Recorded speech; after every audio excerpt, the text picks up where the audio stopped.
ಅಧ್ಯಾಯ 1ನೇ ವಾಕ್ಯದಿಂದ, ಕೆಟ್ಟ ನಡತೆಯುಳ್ಳವರನ್ನು ನೋಡಿ ಉರಿಗೊಳ್ಳಬೇಡ,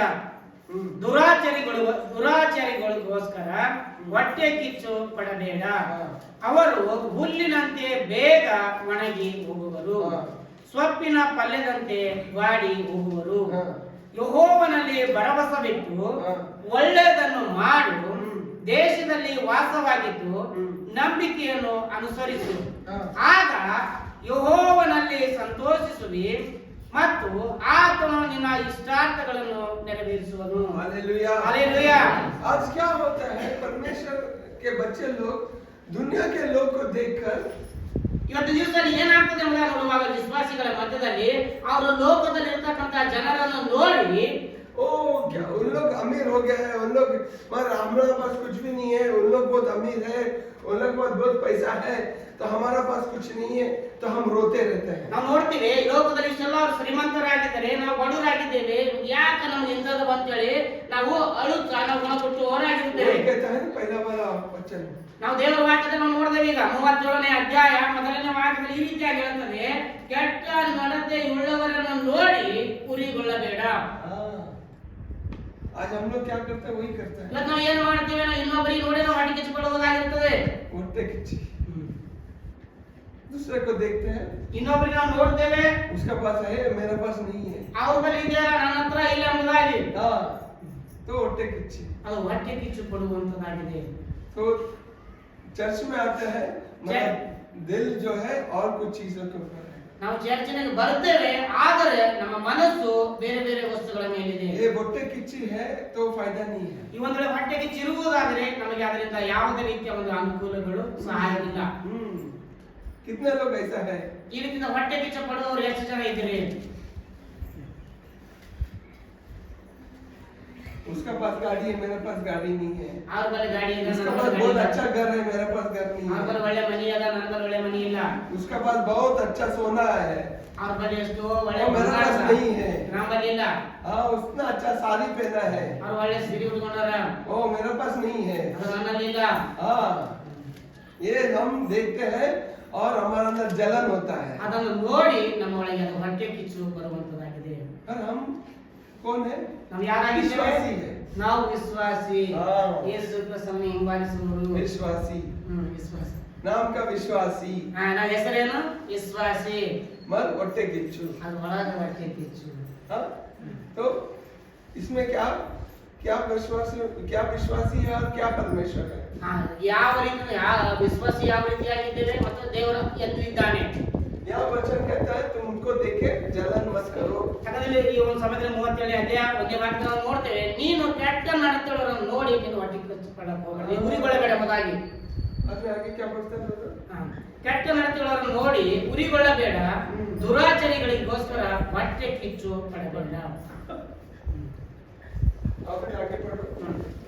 ಅವರು ಹುಲ್ಲಿನಂತೆ ಬೇಗ ಒಣಗಿ ಹೋಗುವರು, ಸೊಪ್ಪಿನ ಪಲ್ಯದಂತೆ ಬಾಡಿ ಹೋಗುವರು. ಯೆಹೋವನಲ್ಲಿ ಭರವಸವಿಟ್ಟು ಒಳ್ಳೆಯದನ್ನು ಮಾಡು, ದೇಶದಲ್ಲಿ ವಾಸವಾಗಿದ್ದು ನಂಬಿಕೆಯನ್ನು ಅನುಸರಿಸು. हालेलुया.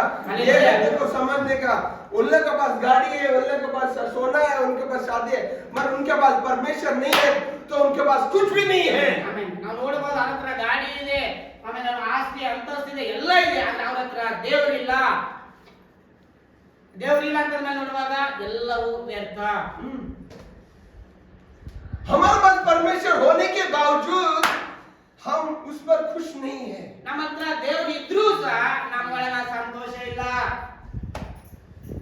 परमेश्वर कहता है उसमें खुश रहो, ದೇವರು ಹೇಳ್ತಾನೆ ನೀವು ಇದ್ದದ್ರಲ್ಲಿ ಸಂತೋಷವುಳ್ಳವರಾಗಿರಿ. क्योंकि अगर तुम उसमें खुश रहोगे जो तुमको चाहिए वो देगा. ನೀವು ಸಂತೋಷವುಳ್ಳವರಾಗಿರುವಾಗ ನಿಮಗೆ ಏನೇನು ಬೇಕಾಗಿದೆ ಅಂದಾಗ ಆತನಿಗೆ ಗೊತ್ತುಂಟು, ಆತನು ಕೊಡುವವನಾಗಿದ್ದಾನೆ. हालेलुया. हालेलुया. ये परमेश्वर का वचन कहता है योब अपने सुख का मूल जान और वो तेरे मनोरथों का पूरा करेगा. ನಾವಿಲ್ಲಿ ನೋಡ್ತೇವೆ 4ನೇ ವಾಕ್ಯದಲ್ಲಿ ನೋಡ್ತೇವೆ, ಆಗ ಯೆಹೋವನಲ್ಲಿ ಸಂತೋಷಿಸುವಿ ಮತ್ತು ಆತನು ನಿನ್ನ ಇಷ್ಟಾರ್ಥಗಳನ್ನು ನೆರವೇರಿಸುವನು. किस पर we should delight, इंग्लिश में बोलता है we should delight in the Lord and He will give you the desires of your heart.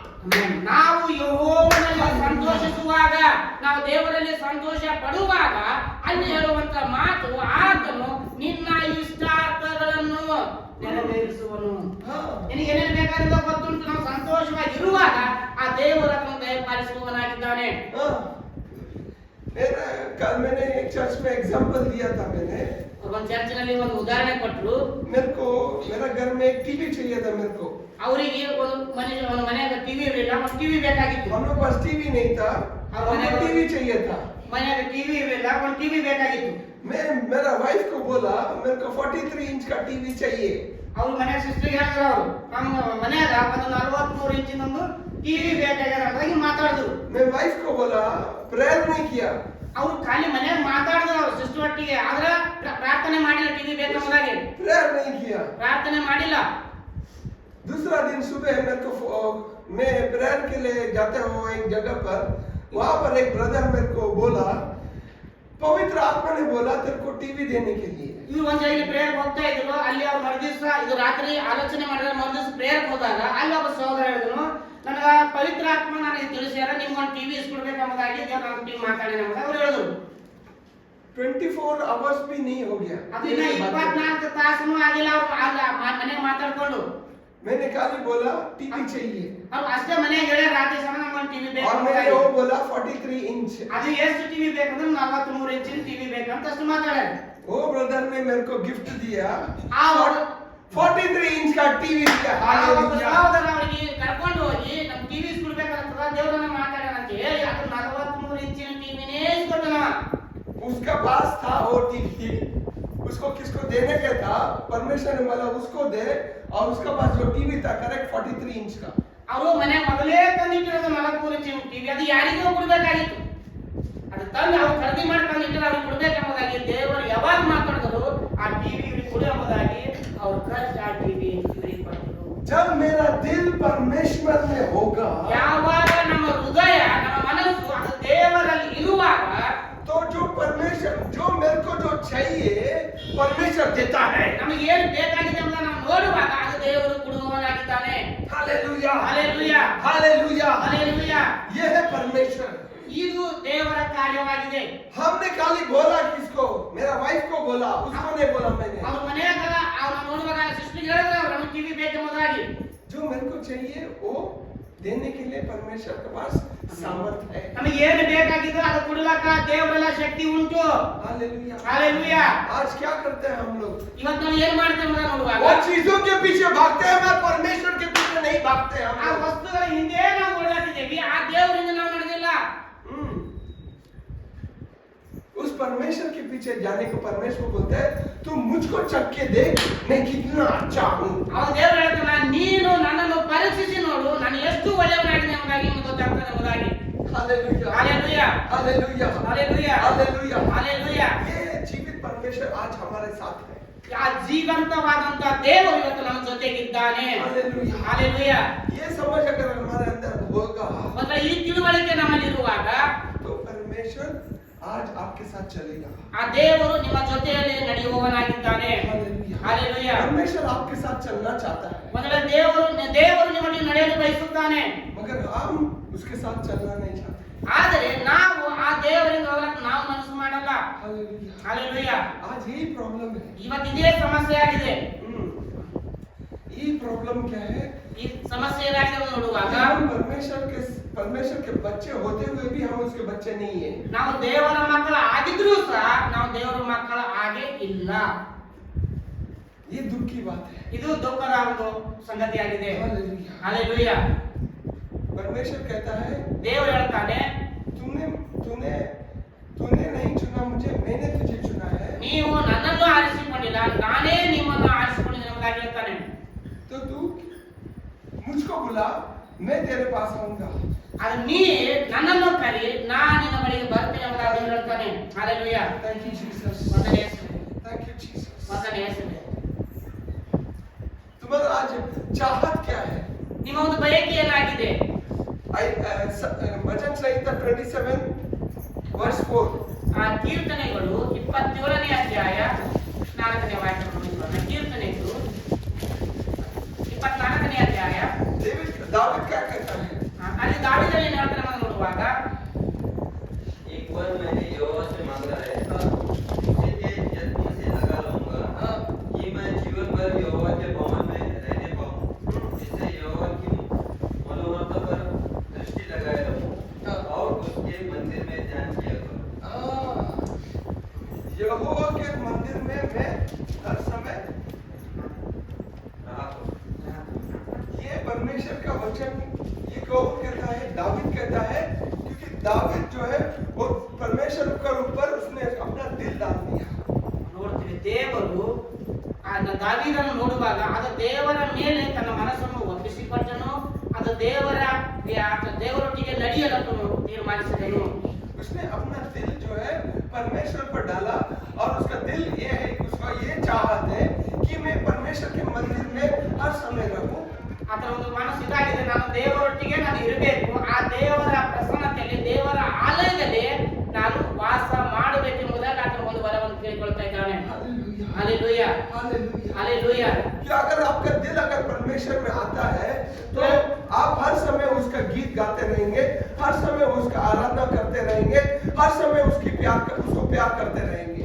ನಿಮ್ಮ ಹೃದಯ ಅದು ದೇವರಲ್ಲಿ ಇರುವಾಗ, ದೇವರ ಮೇಲೆ ನಿಮ್ಮ ಪ್ರೀತಿ, ನಿಮ್ಮ ಒಂದು ಹೃದಯ ಇರುವಾಗ ನೀವು ಆತನನ್ನು ಆರಾಧಿಸ್ತೀರಿ, ಸ್ತುತಿಸ್ತೀರಿ, ದೇವರನ್ನು ನೀವು ಕೊಂಡಾಡುವಂತವರಾಗಿರ್ತೀರಿ. कीर्तन 34 verse 1 ಕೀರ್ತನೆಗಳು 34ನೇ ಅಧ್ಯಾಯ ಮೊದಲನೇ ವಾಕ್ಯ. ಕೀರ್ತನೆ 34 ಮೊದಲನೇ ವಾಕ್ಯ. ನಾನು ಯೆಹೋವನನ್ನು ಎಡೆಬಿಡದೆ ಕೊಂಡಾಡುವೆನು, ಆತನ ಸ್ತೋತ್ರವು ಯಾವಾಗಲೂ ನನ್ನ ಬಾಯಲ್ಲಿರುವುದು. क्या बोल रहा है? ನಾನು ಯೆಹೋವನನ್ನು ಎಡೆಬಿಡದೆ ಕೊಂಡಾಡುವೆನು, ಎಡೆಬಿಡದೆ मैं हर समय यहोवा का धन्य कहा करूंगा। ಆತನ ಸ್ತೋತ್ರವು ಯಾವಾಗಲೂ ನನ್ನ ಬಾಯಲ್ಲಿರುವುದು. ನನ್ನ ಮನಸ್ಸು ಯೆಹೋವನಲ್ಲಿ.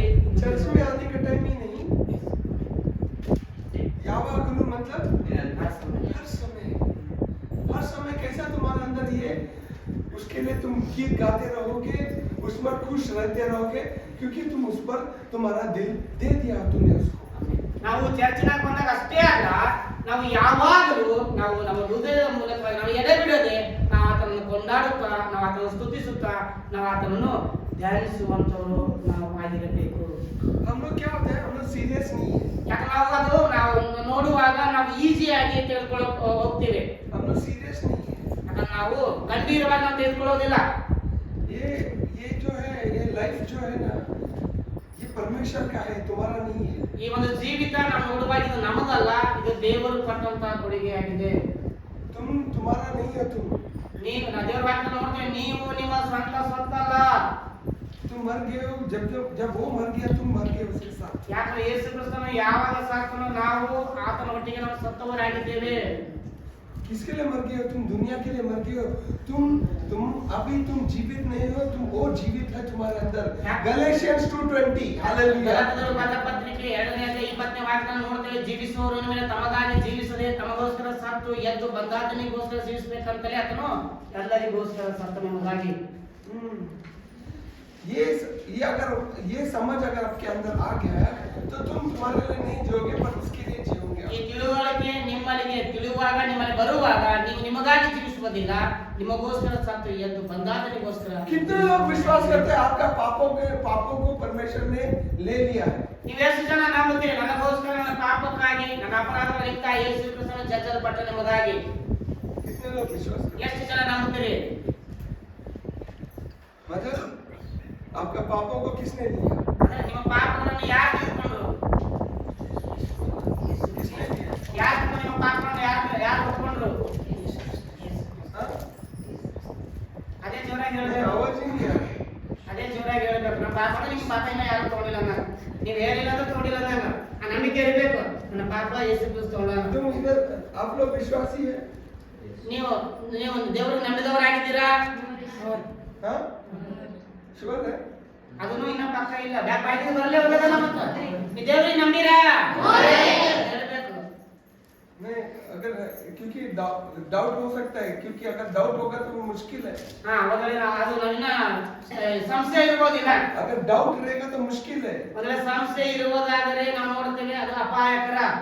क्योंकि अगर तुम सीरियस होगा कि परमेश्वर ने तुम्हारे लिए उसका सिंहासन छोड़कर इस भूमि में आकर तुम्हारे लिए अपने आप को बलिदान कर कर तुम्हारा पापों को लेकर उस क्रूस पर मरने के लिए इतना बड़ा काम जो किया है, अगर वो काम अगर आप जानते हैं कि ये काम उसने आपके लिए किया, तो आपका प्यार उसके लिए सदा होगा। ನಾವು ನೋಡುವಾಗ ಯೇಸು ಕ್ರಿಸ್ತನು ನನಗಾಗಿ ನನ್ನ ಪಾಪಗಳ ನಿಮಿತ್ತ ನನ್ನ ಅಪರಾಧಗಳ ನಿಮಿತ್ತ ಆ ಕಲವರಿ ನಾವು ನೋಡುವಾಗ ಪರಲೋಕವನ್ನು ಬಿಟ್ಟು ಆ ಕಲವರಿ ಶಿಲುಬೆ ಮೇಲೆ ನನ್ನ ಪಾಪಗಳ ನಿಮಿತ್ತ ನನ್ನ ಅಪರಾಧಗಳ ನಿಮಿತ್ತ ಆತನೆಲ್ಲ ನನ್ನ ದುಃಖಗಳನ್ನು ತನ್ನ ಮೇಲೆ ಹೊತ್ತುಕೊಂಡನೆ ಎಂಬುದಾಗಿ ನಾವು ನಂಬುವಾಗ ನಾವು ನೋಡ್ತೀವಿ ನಾವು ನಮ್ಮ ಮನಸ್ಸು ಅದು ಆತನ ಮೇಲೆ ಇರುವಂತದಾಗಿದೆ.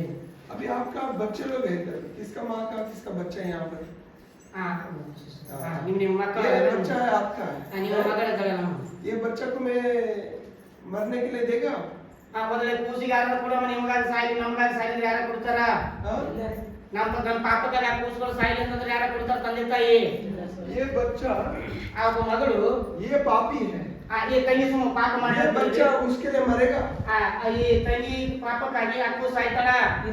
हाँ? मरेगा? ಸಾಯ್ತಾಳ? तो उसका सीरियस समझता है ना, ಇದು ನಾವು ಗಂಭೀರವಾಗಿ ತಿಳ್ಕೊಳ್ಬೇಕು. सीरियसनेस। ಬಹಳ ಗಂಭೀರತೆ. उसको इसका जो पनिशमेंट है उसको पर डालेगा। ಇವ್ರು ಮಾಡಿದಂತ ಶಿಕ್ಷೆ ಆಕಿ ಮೇಲೆ ನಾವು ಶಿಕ್ಷೆ ಆಗಿ ತಪ್ಪು ಮಾಡಲಾಗಿ ಹುಡುಗಿಯನ್ನು ಹುಡುಗಿಸ್ತೀರಿ. इसने कुछ गलती नहीं की है, ಏನು ತಪ್ಪು ಮಾಡಿಲ್ಲ, और इसका गलती उसको पर डाल दिया। ಅದು ಇವ್ರ ಶಿಕ್ಷೆ ನಾವು ಆಕಿನ ಮೇಲೆ ಹಾಕ್ಲಾಕ ಹೋದ್ರ आपको कैसा होगा? ನಿಮಗೆ ಏನಾಗ್ತದ? आपको बहुत अच्छा लगेगा? ಏನೇನು ಆಗಲ್ಲ, आपको अच्छा लगेगा? आप बहुत खुश रहेगा? ಖುಷಿಯಾಗಿರುತ್ತೆ. हाँ? सीरियस है ಇದು ಗಂಭೀರತೆ ಹೇಳೋದ, ಅದಕ್ಕೆ ये ಶಿಕ್ಷೆ ಅಲ್ಲ, बात ये इजी नहीं है, सिंपल नहीं है। ಶಿಕ್ಷೆ ಅಲ್ಲ. ये डिसीजन जो पिता परमेश्वर ने लिया कि मेरा बेटा तू जा मर उसके लिए, ಅದಕ್ಕಾಗಿ ಸೃಷ್ಟಿ ಮಾಡಿದಂತ ದೇವರು ಇಡೀ ಲೋಕದ ಪಾಪಕ್ಕಾಗಿ ತನ್ನ ಮಗನನ್ನು ಒಪ್ಪಿಸಿಕೊಟ್ಟಿದ್ದು ಬಹಳ ಗಂಭೀರವಾದಂತ ವಿಷಯ. विश्वास होने के बाद मतलब विश्वासी कब होता है? तब तुम उस गंभीरता में तुम समझ में आओगे कि ये परमेश्वर का काम। ನಾವು ಯಾವಾಗ ನಾವು ಗಂಭೀರತೆ ನಮ್ಮೊಳಗ ತಿಳ್ಕೊಳ್ತೀವಿ, ಹೌದಪ್ಪ ಈ ಕಾರ್ಯ ನನ್ನ ಪಾಪಕ್ಕಾಗಿ ನನ್ನ ಅಪರಾಧಗಳ ನಿಮಿತ್ತ ಸೃಷ್ಟಿ ಮಾಡಿದಂತ ದೇವರು ತನ್ನ ಮಗನ ಮೂಲಕವಾಗಿ ನಮ್ಮೆಲ್ಲ ಪಾಪಗಳನ್ನು ಆತನ ಮೇಲೆ ಹಾಕಿ ನಾವು ತಿಳ್ಕೊಳ್ಳುವಾಗ, आपको सीरियस में जब आपका अंदर आता है ना, तो उस सीरियसनेस में आप परमेश्वर से प्यार करेंगे। ನಾವು ಯಾವಾಗ ಈ ಗಂಭೀರತೆ ಉಳ್ಳವರಾಗಿ ನಾವು ಒಳಗೆ ಬರುತ್ತೇವೆ, ನಾವು ಅದನ್ನು ಆರಾಧಿಸ್ತೇವೆ, ಆತನಲ್ಲಿ ನಾವು ವೈರಾಗ್ಯ ಉಳ್ಳವರಾಗಿರುತ್ತೇವೆ. मालूम पड़ेगा कि अगर इसका लिए अगर यीशु नहीं मरेगा तो वो नरक में जाने वाला है। ಒಂದು ವೇಳೆ ನನ್ನ ಪಾಪಕ್ಕಾಗಿ ಯೇಸು ಕ್ರಿಸ್ತ ಸಾಕ್ತಿಲ್ಲ ಅಂತ ತಿಳ್ಕೊಳ್ಳೋದಾದ್ರೆ ನೋಡಿ ಇಲ್ಲ, ಅದು ಅವರಿಗೆ ನರಕ ಸಿಗುವಂತದಾಗಿದೆ. नरक में जाने वाला ಅದು ನರಕದಲ್ಲಿ ಹೋಗುವಂತವರಾಗಿದ್ದಾರೆ. ये नरक से बचाने के लिए ಆ ನರಕದಿಂದ ರಕ್ಷಿಸುವುದಕ್ಕಾಗಿ बोला बेटा जा मर होने के लिए। ಅದು ತಂದೆಯಾದ ದೇವರು ಮಗ ನೀನು ಹೋಗು, ಅದೆಲ್ಲರಿಗೂ ಇಡೀ ಲೋಕಕ್ಕಾಗಿ ನೀನು ಸಾಯಿ ಎಂಬುದಾಗಿ ತಂದೆಯಾದ ದೇವರು ಯೇಸು ಕ್ರಿಸ್ತನನ್ನು ಕಳಿಸಿಕೊಟ್ಟನು. उसमें कुछ पाप ही नहीं था, ಆತನಲ್ಲಿ ಯಾವುದೇ ಒಂದು ಸಹ ಪಾಪ ಇರಲಿಲ್ಲ. उसने कोई पाप नहीं, ಆತನಲ್ಲಿ ಯಾವುದೇ ರೀತಿಯ ಪಾಪಗಳಿರಲಿಲ್ಲ. वो आज्ञाकारी बेटा था पिता परमेश्वर का। ಆ ತಂದೆಯ ಚಿತ್ತವನ್ನು ನೆರವೇರಿಸುವಂತ ಮಗನಾಗಿದ್ದನು.